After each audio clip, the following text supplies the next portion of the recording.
তো আমার নেতা হচ্ছে বাংলাদেশের একটি সম্পদ, সারা বাংলাদেশের যিনি সম্পদ সেই নেতা আমরা এই কলাপাড়ায় পেয়েছি। তো সেই নেতাকে আমাদেরকে রক্ষা করতে হবে না? রক্ষা করবো তো? আমরা কথা বলেন ইনশাআল্লাহ, আমরা সবাই রক্ষা করবো তো? এই জাতীয় সম্পদকে আমাদের রক্ষা করতে হবে। আমাদেরকে তার ব্যাপারে মানুষকে বুঝাতে হবে তিনি একজন দক্ষ এবং সুচিন্তিত ভালো মনের মানুষ। আমরা যারা কাছাকাছি থাকি ওকে বলে আওয়ামী লীগ দেখছি, বিএনপি দেখছি, জাতীয় পার্টি দেখছি, এবার একটু উমুক দলের দেখি।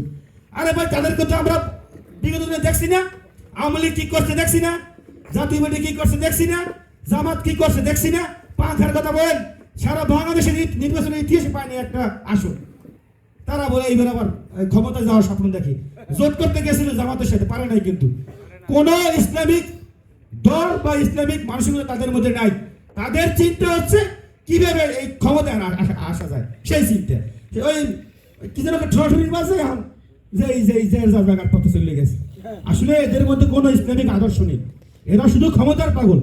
তো যেই দল ক্ষমতায় যাবে না, আজকে আপনি একটি 5 বছর শিশুকে জিজ্ঞেস করেন, একটি পাগলকে জিজ্ঞেস করেন যে আগামী দিনে কোন দল ক্ষমতায় যাবে, এক বাক্যে বলবে কি বিএনপি, নাকি? বিএনপি কথা বলবে না? তো বিএনপি যদি ক্ষমতায় যায়, সেই দলের প্রতিনিধি যদি আমাদের এলাকা থেকে আমরা নির্বাচিত না করতে পারি, ওই সংসদ যদি না পাঠাতে পারি, এর সাথে দুঃখজনক কোনো জিনিস আর আছে? পাংখা পাইবে না একটা সিট, তারা যারা যাইবে না ক্ষমতায়, তাদেরকে আমরা ভোট দিয়ে কি পাবো?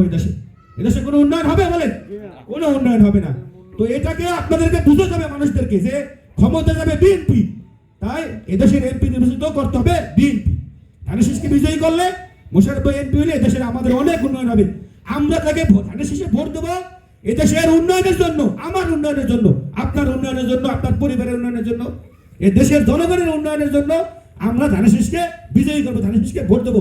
এটা আপনারা দাঁড়ে দাঁড়িয়ে গিয়ে বুঝতে পারবেন না? পারবেন ইনশাআল্লাহ, বলেন পারবেন ইনশাআল্লাহ। আর আমি যে কথাটা সবচেয়ে বেশি প্রায়োরিটি দিচ্ছি সেটা হচ্ছে আমরা কোনো ভেদাভেদ চাই না ভাই। ছাত্র দলে কোনো ভেদাভেদ নাই। ছাত্র দল একটি সুসংগঠিত সংগঠন, একটি স্বীকৃত মার্জিত মেধাবী সংগঠন। তার আমাদের দেশ নায়ক জনাব তারেক রহমান তিনি সবচেয়ে বেশি ভরসা করেছেন এই ছাত্র দলের উপরে, বেশি দায়িত্ব দিয়েছেন এই আপনাদের উপরে। তো সেই দায়িত্ব আমাদের পালন করতে হবে না? পালন করতে হবে। তাই কোনো ভেদাভেদ রাখা যাবে না। অন্ততপক্ষে এই 22 তারিখ থেকে 18 দিন আমাদের সম্ভবত নির্বাচন প্রচারণা হবে। এই 18 দিনে আমরা কি পেলাম, কি পেলাম না, কে কোন সেন্টারের দায়িত্বে কোন কমিটিতে আছে, কি নাই, এইটা চিন্তা করা যাবে না। সমস্ত ভেদাভেদ ভুলে গিয়ে একত্রে একাত্ম হয়ে এই আমাদের ধানের শীষের প্রার্থীকে আমরা বিজয়ী করবো। এই শপথ আমরা করতে পারি তো? ইনশাআল্লাহ শপথ আমরা করি যে আমাদের ভিতরে কোনো ভেদাভেদ নেই। আমরা সমস্ত ভেদাভেদ ভুলে গিয়ে আমাদের লক্ষ্য একটাই, এক একজন এবিএন মোশাররফ হোসেন হতে পারবো না? আমরা এক একজন এবিএন মোশাররফ হোসেন হয়ে তাকে এই চাকামইয়া থেকে সর্বোচ্চ ভোট দিয়ে, আমি জানি চাকামইয়া সবথেকে সাংগঠনিকভাবে দক্ষ, সুশৃঙ্খল, কারণ এখানে আমরা সব ব্যাপারে জানি, তারা সব ব্যাপারে সব ব্যাপারে তারা ফার্স্ট হয়।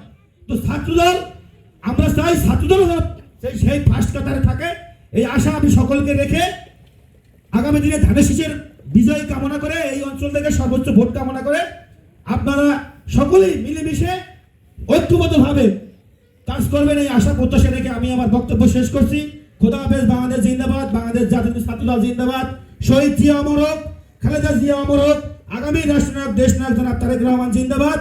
আমার নেতা, আপনার নেতা, প্রাণপ্রিয় নেতা আলহাজ এবিএম মোশাররফ হোসেন জিন্দাবাদ, জিন্দাবাদ, জিন্দাবাদ। আসসালামু আলাইকুম।